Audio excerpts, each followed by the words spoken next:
Hello. So, tonight I wanted to tell everyone where I was on September 11th, 2001. I was 19 years old. I was in Oklahoma City in college, and I guess I was very naive. I had never heard of the World Trade Center. I had never heard of the Twin Towers. I've never been to New York. Still have never been to New York. I grew up in South Louisiana and with roots in Alabama, and I didn't, that wasn't anywhere I was familiar with. So that morning, got up, normal day, got to college, and I went to a small private Bible college. So while I was in the big open room where they had tables and stuff, we could all sit in there. Somebody ran in with a little bitty TV, and I'm talking little bitty TV.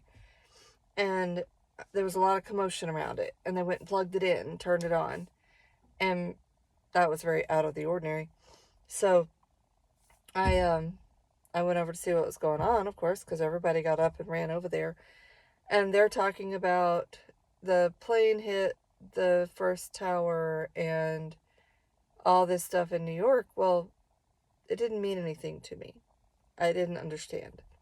So we watched a few more minutes, and then I don't know if the second tower had already been hit, but I imagine it already had at that point. It was a little bit later in the morning, and when they brought that out. Well, I had a class, so we went into the class, and of course, the class was very solemn. It was very, um, just somber. So not long after that, um, I guess we went through class. At that the morning's a blur, but I remember going over to lunch in the cafeteria, and the men's dorm supervisor, because the way the dorms were, the cafeteria was below the men's dorm.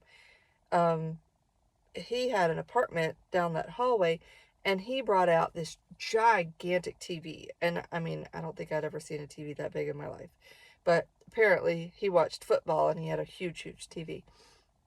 So they brought that TV out there, and they had it playing, and the news was playing over and over and over with all the videos of the towers being hit and everything.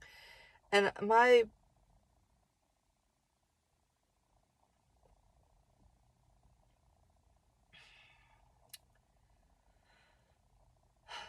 I remember fear, a lot of fear. I am a big World War II era history lover, and that day I just remember one of the college boys was wearing a hat that made me think of the 1940s, and I think he had suspenders or something too, and it just flashbacks of everything I've read about um, World War II and everything just came back to me. And then I found out that they had grounded the airplanes. Well, I worked at the Oklahoma City Cracker Barrel throughout my time in college, and so I I had to work that night, and of course we were braced when we got there. Hey, look, the airports are closed, and we were just up the road from the airport. Um, they said it's going to be crazy. It's going to be busy. We're going to have a lot of people. So they my shift started, and they weren't kidding. It was packed. The whole place was just so busy. And I have one specific memory from that night.